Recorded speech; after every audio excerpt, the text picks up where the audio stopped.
Money is something that all of humanity desires and strives for.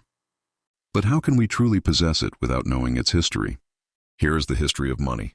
According to the common narrative about the history of money, people first engaged in barter. And because barter was difficult, money was invented. David Graeber, in his book Debt, the First 5,000 Years, argues that this narrative does not align with historical realities. According to him, money did not emerge from barter, but from relationships of debt and credit.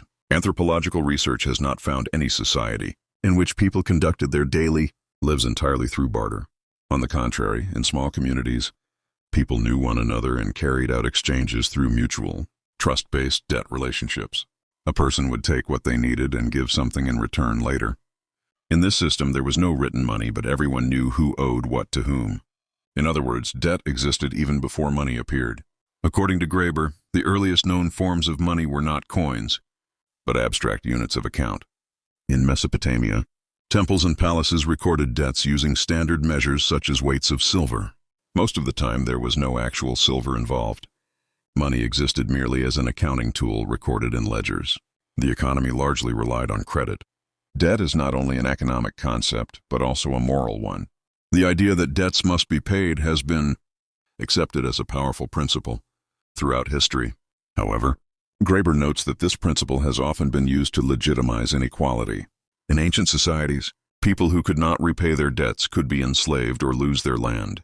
When this situation led to social crises, rulers were forced to make decisions that erased debts. This shows that debt is not fixed, but a relationship regulated politically. The spread of coinage, on the other hand, is linked more to war and state power than to trade. Empires minted coins to pay their soldiers and then collected those coins back as taxes. The population became dependent on money in order to pay taxes. Thus, markets emerged and money took its place at the center of daily life. According to Graeber, money is not a natural or inevitable system. Money and debt are historical institutions that organize human relationships and have changed over time.